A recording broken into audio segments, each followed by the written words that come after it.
Hey guys, good evening. हम लोग polity start कर रहे हैं, तो उसमें स्टार्ट करने के पहले पॉलिटिकल सिस्टम को अच्छे से समझने के लिए ये ज़रूरी है कि हम अपनी पुराने वर्ल्ड्स को और अभी के समय को दोनों को अच्छे से समझें। ये इसलिए भी ज़रूरी है क्योंकि पॉलिटिकल सिस्टम कैसे वर्क करता है, क्या आज के चैलेंजेस हैं, है ना, उसको अच्छे से समझने के लिए वो जिन जिन आस्पेक्ट को, जिन जिन डायमेंशंस को टच करते हैं, आपको थोड़ा बहुत आइडिया होना चाहिए, है ना।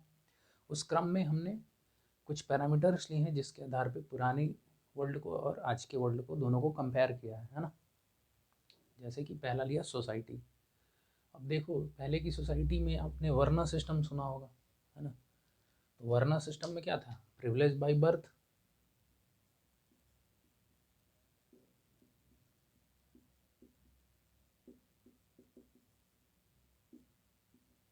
आपने किसी एक वर्ना में जन्म लिया है तो आपकी पूरी कर्म भूमि ये तय हो जाती थी। ब्राह्मण में हुए तो वेदों की पढ़ाई करेंगे और आप उस चीज़ की शिक्षा को आगे बढ़ाएंगे। क्षत्रिय में है तो फाइट करेंगे। पर आज की सोसाइटी का नेचर क्या है? इगैलिटेरियन है। इगैलिटेरियन कहने का अर्थ ये है कि सबको समान अपॉर्चुनिटी मिलेगी, एज फार एज कि पूरे सोसाइटी में या इंडिया में जो भी वो पोजीशन हासिल करना चाहता है, आप किसी भी पोजीशन से कहीं भी जा सकते हैं। आपके लिए अपॉर्चुनिटी सारी अवेलेबल रहेगी। कम से कम सिस्टम डिस्क्रिमिनेशन नहीं करेगा या डिस्क्रिमिनेशन को कम करने की भरपूर कोशिश होगी। तो जो आपको रिजर्वेशन वाला सिस्टम है वो इसी तरह के सिस्टम, इसी तरह की सोसाइटी को प्रपेल करने का एक आइडिया है। दूसरी चीज़ आती है इकोनॉमी।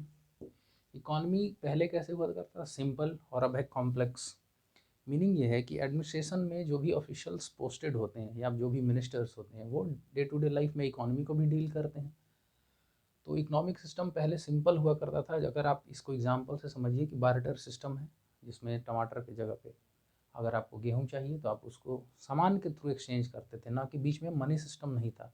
तो इतना साधारण सा था, तो उसको मैनेज करना भी उतना टिपिकल नहीं होता होगा। पर आज के समय में कैसा है? कॉम्प्लेक्स। इसको समझने के लिए हमने स्टॉक मार्केट का एग्जांपल लिया, जहाँ पे कि मोस्ट ऑफ द लोगों को पता नहीं होता है स्टॉक मार्केट में कैसे काम करता है ना। तो इस चीज़ को मैनेज करने के लिए सेबी है। सेबी में जो ऑफिशियल्स पोस्टेड होते हैं उनमें उनके अंदर एक प्रोफेशनलिज्म होना चाहिए, उतना नॉलेज होना चाहिए ताकि उन चीज़ों को मैनेज कर सकें, है ना। क्योंकि इसमें बहुत सारे फ्रॉड आपने सुना होगा, बहुत सारा। तो वो सबको डील करना है तो आपके पास उस तरह के लोग होने चाहिए, और ये भी पॉलिटिकल सिस्टम का एक हिस्सा है। तो इस चीज़ को आप इसको नेचर को समझिए कि इकोनॉमी कितना कॉम्प्लेक्स हो गया। दूसरा चीज़ है कॉन्स्टिट्यूशन। अब कॉन्स्टिट्यूशन पहले क्या होता था? रिलीजन होता था। हर राजा जो भी होते थे वो कोई ना कोई धर्म को मानते थे। इस्लामिक रूल था, क्रिश्चियन रूल था, तो ये या फिर हिंदू गॉड को मान रहे हो तो गॉड के नाम से चलता था ना। अब क्या है? मैन मेड कॉन्स्टिट्यूशन है।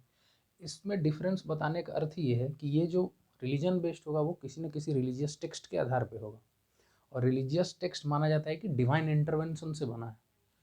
तो उसमें जो चेंजेस लाएंगे, जो हम की हमारा सबसे आखिरी पॉइंट है अमेंडमेंट्स, उसमें चेंजेस पॉसिबल ही नहीं है। क्योंकि अनलेस फिर से डिवाइन इंटरवेंशन नहीं होता है तब तक वो चेंज नहीं होगा, है ना। तो वो सोसाइटी का वो किस तरह का कॉन्स्टिट्यूशन बन जाएगा? वो स्टैटिक बन जाएगा, है ना।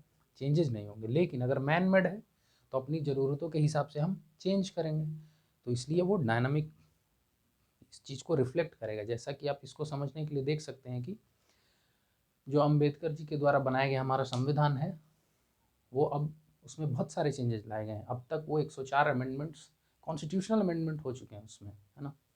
तो इसलिए ये डायनामिज्म को रिफ्लेक्ट करता है, और होना भी चाहिए।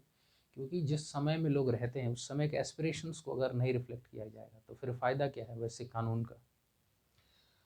सबसे आखिर में पॉलिटी। पॉलिटी इसमें लिखा है मोनार्की, और इसमें डेमोक्रेसी। लार्जली डेमोक्रेसी इसलिए लिखा हुआ है कि अभी भी मोनार्की के कुछ एलिमेंट्स मौजूद हैं। मोनार्की का क्या है कि किंग सिस्टम है, राजा महाराजा, उनके बेटा फिर वही राजा बनेंगे। मतलब एक कुल या खानदान के ही लोग बार बार राजा बनेंगे। कोई कितना भी चाहे एबल हो उसमें नहीं बन पाएगा, या फिर थ्रू वॉर और एनेक्सेशन के थ्रू आप बन सकते हैं। तो कोई एक जाएगा तो दूसरा राजा आएगा, पर राजा पीढ़ी दर पीढ़ी होगी, है ना। और उसमें कोई पॉपुलर इलेक्शन वाला कॉन्सेप्ट नहीं होगा। हालांकि लिच्छवी डायनेस्टी में भी रिपब्लिक का कॉन्सेप्ट हमारे यहाँ रहा है, लेकिन वो एक एक्सेप्शन रहा है रेदर देन रूल।